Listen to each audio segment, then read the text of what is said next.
من الشیطان الرجیم بسم اللہ الرحمن الرحیم خذ من اموالہم صدقۃ تطہرہم وتزکیہم بہا وصل علیہم ان صلاتک سکن لہم واللہ سمیع علیم الم یعلموا ان اللہ هو یقبل التوبۃ عن عبادہ ویأخذ الصدقات وان اللہ هو التواب الرحیم وقل اعملوا فسيرى الله عملكم ورسوله والمؤمنون وستردون إلى عالم الغيب والشهادة فينبئكم بما كنتم تعملون وآخرون مرجون لأمر الله إما يعذبهم وإما يتوب عليهم والله عليم حكيم صدق الله العظيم۔ آیت نمبر 102 سے لے کر آیت نمبر 106 تک سورہ توبہ ہے، سپارہ 11 ہے۔ خذ من اموالہم صدقۃ تطہرہم وتزکیہم بہا، اے حبیب وصول کیجئے ان کے مالوں سے صدقہ،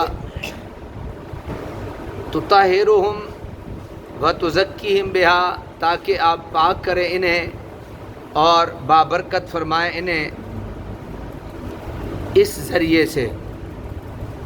اس ذریعے سے کیا ہے؟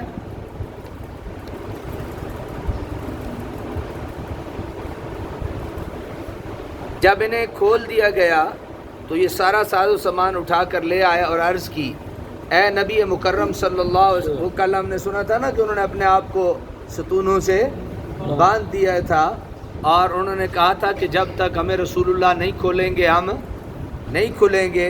تو رسول اللہ نے کہا جب تک مجھے اللہ کھولنے کا حکم نہیں دے گا اس وقت تک میں تمہیں نہیں کھولوں گا۔ جب انہیں کھول دیا گیا تو یہ سارا ساز سامان گئے گھر اٹھا کے لے آئے اور عرض کیا، نبی مکرم اسی مال و متاع کی محبت کی وجہ سے ہم جہاد میں شریک نہیں ہو سکے، اس لیے حضور اسے رائے خدا میں تقسیم کر دیجیے، ہم اسے اپنے پاس نہیں رکھنا چاہتے۔ حضور نے فرمایا مجھے تمہارا مال قبول کرنے کا حکم نہیں ملا، چنانچہ یہ آیت نازل ہوئی۔ یہ آیت نازل ہوئی، خذ من اموالہم، کہ ان کا مال لے لیجئے تاکہ جو ہے وہ ان کو آپ پاک بھی کر دیں اور بابرکت بھی بنا دیں۔ چنانچہ یہ آیت نازل ہوئی اور حضور نے 2 حصے انہیں واپس کر دیے اور تیسرا ایسا خیرات کر دیا۔ علماء نے فرمایا اس سے مراد مال زکوٰۃ نہیں بلکہ وہ صدقہ ہے جو گناہ کے سرزد ہونے کے بعد انہوں نے دیا۔ اللہ تعالیٰ نے اپنے حبیب کو ارشاد فرمایا کہ آپ ان کے صدقہ کو قبول فرمائیے اور اس طرح ان کو گناہ کی نحوست سے پاک کیجیے اور ان کے دل کے آئینے پر گناہ کا جو گرد و غبار ابھی باقی ہے اسے دور فرما کر اسے صاف شفاف فرما دیجیے۔ وصلی علیہم، نیز دعا مانگیے ان کے لیے، ان صلاتک سکن لہم، بے شک آپ کی دعا 1000 تسکین کا باعث ہے ان کے لیے، واللہ سمیع علیم، اللہ تعالیٰ سب کچھ سننے والا اور جاننے والا ہے۔ صلات سے مراد دعا ہے، الصلاۃ فی کلام العرب الدعا، یعنی حبیب ان کے لیے دعا بھی فرما دیجیے، آپ کی دعا سے ان کے بے قرار دلوں کو تسکین اور بے چین اور مضطرب روحوں کو آرام نصیب ہو جاتا ہے۔ ہم شکستہ دلوں کی غفلت، قائلی کے اسیروں، نفس و شیطان کے دام فریب میں پھنسے ہوں کے لیے اگر امید کی کوئی کرن ہے تو یہی کہ اے چشم مصطفیٰ تو ہم پر مائل بکرم ہوگی، اے لبیب حبیب تو ہماری آمرزش کے لیے واہ ہوگا، اور اے دست رحمت تو چارہ سازی فرمائے گا۔ صلی اللہ تعالی علی حبیبہ و صفیہ محمد صلی اللہ علیہ وسلم المقام المحمود شفیع المذنبین وعلی آلہ و صحبہ و اولیاء امتہ الی یوم الدین۔ الم یعلموا ان اللہ هو یقبل التوبہ، اور اللہ تعالیٰ سب کچھ سننے والا، کیا وہ نہیں جانتے کہ اللہ ہی توبہ قبول فرماتا ہے؟ کیا انہیں نہیں پتہ؟ اب ایک بہت بڑے سوال کا ہمیں جواب ملنے لگا ہے، ایک بہت بڑا سوال اس کو قرآن سے جواب ملنے لگا ہے۔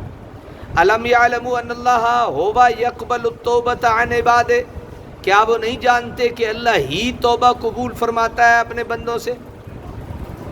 وَيَأْخُذُ الصَّدَقَاتِ، اور لیتا ہے صدقات کو، وَأَنَّ اللَّهَ هُوَ التَّوَّابُ الرَّحِيمُ، اور بے شک اللہ تعالیٰ ہی توبہ قبول کرنے والا اور ہمیشہ رحم فرمانے والا۔ اس میں بعد میں تھوڑی سی گفتگو کروں۔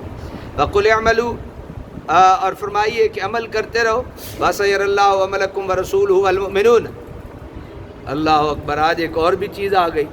کل پہلے ہمیں یہ علم تھا کہ اللہ دیکھتا ہے، اب کل ہم نے سنا تھا کہ اللہ کا رسول بھی دیکھتا ہے، اب ذرا تھوڑا اور آگے بڑھ جائیے، وَسَيَرَى اللَّهُ عَمَلَكُمْ وَرَسُولُهُ وَالْمُؤْمِنُونَ، بس دیکھے گا اللہ تعالیٰ تمہارے عملوں کو اور دیکھے گا اس کا رسول اور مومن. مومن بھی دیکھنے والے ہیں. وَسَتُرَدُّونَ إِلَىٰ عَالِمِ الْغَيْبِ وَالشَّهَادَةِ اور لوٹائے جاؤ گے اس کی طرف جو جاننے والا ہے ہر پوشیدہ اور ظاہر چیز کا. فَيُنَبِّئُكُم بِمَا كُنتُمْ تَعْمَلُونَ بس وہ خبردار کرے گا تمہیں اس سے جو تم کیا کرتے تھے. وَآخَرُونَ مُرْجَوْنَ لِأَمْرِ اللَّهِ اور دوسرے لوگ ہیں جن کا معاملہ ملتوی کر دیا گیا. اِمَّا يُعَذِّبُهُمْ اللہ کا حکم آنے تک، چاہے وہ عذاب میں دے انہیں، وَإِمَّا يَتُوبَ عَلَيْهِمْ یا چاہے تو ان کی توبہ قبول فرما لے، چاہے انہیں عذاب دے چاہے ان کی توبہ قبول فرما لے. واللہ علیم الحکیم اللہ تعالیٰ سب کچھ جاننے والا اور دانا ہے. اللہ تبارک و تعالیٰ عمل کی توفیق عطا فرمائے.